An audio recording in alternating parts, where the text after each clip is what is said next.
ఒక్క ముక్కలో అంటే ఒక్క ముక్కలోనే ఉంటుంది భయ్య మూవీ రివ్యూ. 10 నిమిషాలు, 8 నిమిషాలు, 12 నిమిషాలు సాగదీత వీడియోస్ మన దగ్గర ఉండవు. సో ఈ మూవీ స్టోరీ ప్లాట్ చూసుకున్నట్టయితే ప్రదీప్ రంగనాథన్, మమితా బైజు ఇద్దరు భావమర్దలుగా యాక్టింగ్ చేసినారనమాట ఈ మూవీలో.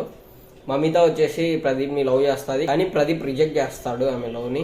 ఆ తర్వాత వాళ్ళిద్దరి మధ్యన బాండింగ్, రిలేషన్షిప్, కొన్ని సీన్స్, సిచ్యువేషన్స్ లో ప్రదీప్ కి మమిత మీద లవ్ అయితే పుట్టేస్తుంది. డైరెక్ట్ గా వెళ్ళి మమిత వాళ్ళ నాన్న హీరో, మమిత వాళ్ళ ఫాదర్ శరత్ కుమార్ కి అయితే చెప్పేస్తాడు. సో శరత్ కుమార్ చాలా హ్యాపీగా ఫీల్ అయ్యి వాళ్ళ ప్రేమని పెళ్లి దాకా తీసుకెళ్తాడు. కానీ అప్పుడు మమిత పెళ్లి వద్దంటది. సో పెళ్లి ఎందుకు వద్దనింది, వాళ్ళిద్దరి మధ్యన పెళ్లికి వచ్చిన ప్రాబ్లమ్స్ ఏంటి అనేవి మనం థియేటర్లో చూడాల్సిందే.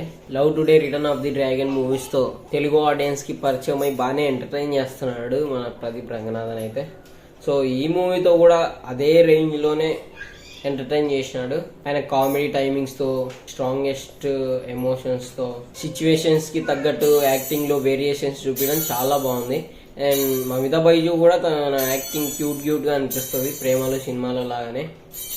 ఇంకా శరత్ కుమార్ గారు, మిగిలిన యాక్టర్స్ అందరూ మూవీకి న్యాయం చేసినారు.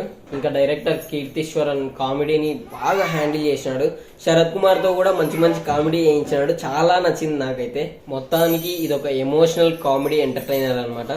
ఇంకా మైనస్ పాయింట్స్ వచ్చేసి ఫస్ట్ హాఫ్ ఒక రేంజ్ ఉంటది ఈ మూవీలో, అండ్ సెకండ్ హాఫ్ ఇంకేదో ఉంటుంది అని అనుకుంటాం, కానీ జస్ట్ క్యాజువల్గా సాగిపోతుంది. అండ్ క్లైమాక్స్ కూడా రొటీన్గా ఎండ్ చేసినారు. సో అదొకటే కొంచెం మైనస్ అనిపిస్తుంది.